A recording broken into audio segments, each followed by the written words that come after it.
আসলে চুম্বকের আকর্ষণ তো সবকিছু কাঠের গুঁড়াকে তো করে না, কিছু তো থাকে যার মেটাল জাতীয় থাকে, যার সাথে যার মেটাল কানেকশন।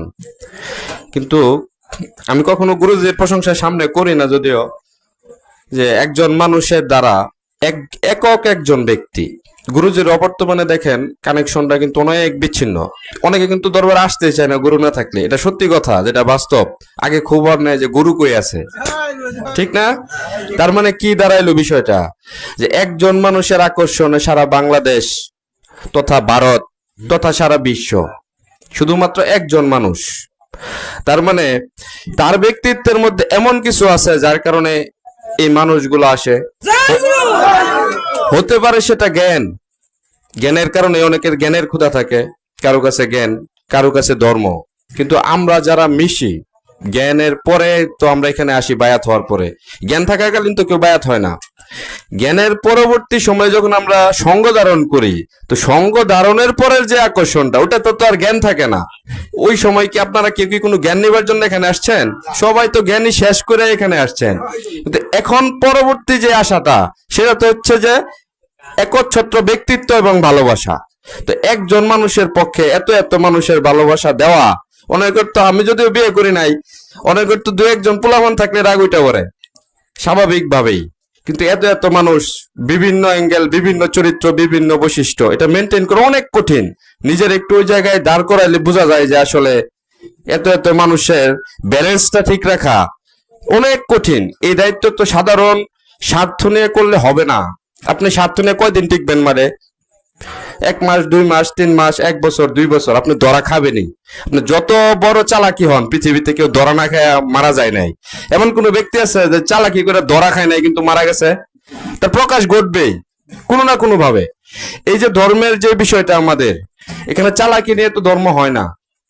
আপনি সত্যের সাথে যুদ্ধ করতে গেলে আপনার যে সাহস বা আমাদের যে আগ্রহ, এখন হয়তো বা আমরা কোরআনের সাহসটা নিয়ে, আমরা আমাদের শক্তি তো কোরআন, এই সাহসটা তো আমাদের নাই।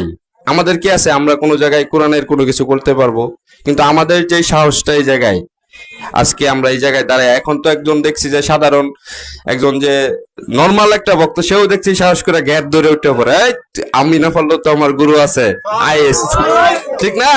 ওই যে সাহস, কানেকশনটা গেল, ওটা তো ম্যাগনেট ছাড়া হয় নাই। ওই লোকটার অন্য সময় তার অতীত জীবনে বায়ে, তার আগে জিজ্ঞেস করেন তো কারোর সাথে একটু উপরের দিকে তাকায় কথা বলতে পারছে কিনা। এখন কিন্তু লারা মারে যে গুরু আছে আইস, নাহলে আমার মুখ ভাই আছে। মাঝে মধ্যে আমার রাইতে 2টা 1টার সময় ফোন দেয়া কয়, ভাই একটু জয়গুরু সম্পর্কে বলেন তো। আমি কই কি হয়েছে? কয়েকজনের লোক ঝগড়া লাগছে, আপনি 2টা কথা কয়ে দেন।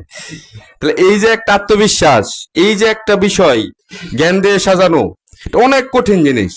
এবং আরেকটা বিষয়, যেহেতু আমি সব বিষয় সবসময় আসলে গুরুজির সাথে শেয়ার করি না, আমার এলাকায় আজও পর্যন্ত আমি কিন্তু কারো দাওয়াত দিই নাই, এখনো পর্যন্ত না, একজনরেও না। আমার এই বিষয়টা ভালো লাগে না। কিন্তু তারপরেও অনলাইনের যে যুগটা, এখন তো অনলাইন তো আমি থামাইতে পারতেছি না। এই মাঝে মধ্যে কেউ কয়, তোর তো টিকটকে দেখছি। আমি কই দেখছস টিকটকে? কয়েক ভিডিওর মধ্যে এক দাড়িওয়ালা লোকের লগে দেখছস। আমি কারে কারে দেখছস না দেখছস? না, এটা তো তুই। এই যে ছড়া হয়ে গেছে যে বিষয়টা, একটা সময় আমি ভাবতাম যে আসলে এটার ফলাফল কি, কিন্তু আমি যখন অ্যানালাইসিস করে দেখলাম যে না, এটা তো মারা যাবে না। এই ফিলোসফিটা, পৃথিবী যতদিন, মানুষ তো ধর্মের বাইরে থাকতে পারে না। যে নাস্তিকতা, ধর্ম বিশ্বাস করে না, ওইটাও একটা ধর্ম।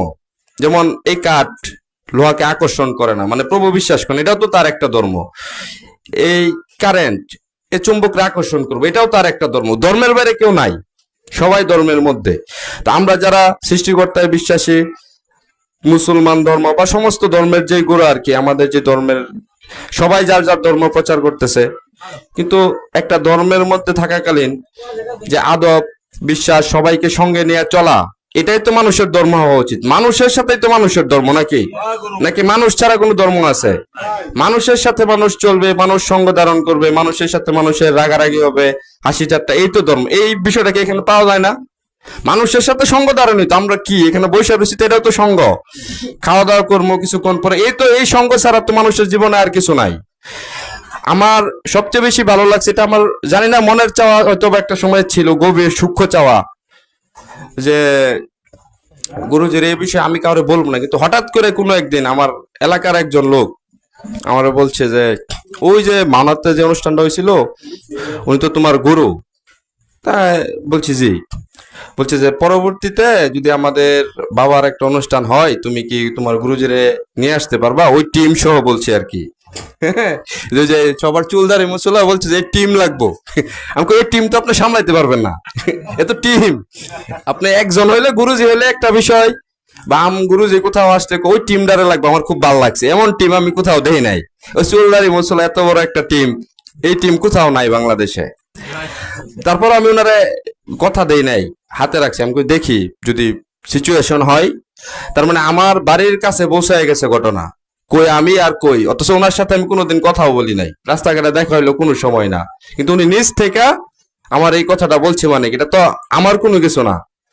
তো গুরুর পক্ষ থেকে, গুরুর এই যে চুম্বকের প্রথম যে কথাটা শুরু করলাম, যে চুম্বকের কানেকশন থেকে ওই জায়গায় কানেকশন চলে গেছে, সেটা অনলাইনেও কানেকশন হয় এখন যেহেতু অনলাইন একটা প্ল্যাটফর্ম।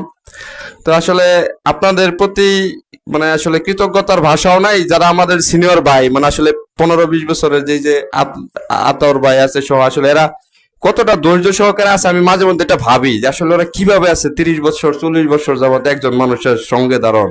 তো অনেক কঠিন জিনিস, এবং অনেক, যার জন্য আনন্দ অনেক আনন্দ, যার জন্য বেদনা অনেক বেদনা। কষ্ট নিয়ে তো আর সঙ্গ ধারণ করা যায় না, মনোমালিন্য নিয়ে কতদিন একসাথে করা যায়। তারপর ওই যে এতদিন এই যে এই ভাই মোটামুটি অসুস্থ, অনেক ইয়েতে আছে। তবে সবার কাছে আমাদের একটা অনুরোধ, আমাদের বক্তব্যদের আসলে অনেকের অনেক বিপদ আপদ যাইতেছে, এটা সবাই জানি, আমাদের যার যার জায়গা থেকে অনেক প্রকার বিপদ আপদ দেখা গেছে, অসুস্থতা, তারপরে দুর্ঘটনা, আর্থিক অনেক দুর্ঘটনা। তো সবাই সবার জন্য আমরা আমাদের জন্য দোয়া করে আমি আমার সংক্ষিপ্ত কথা এখানে শেষ করছি। জয় গুরু।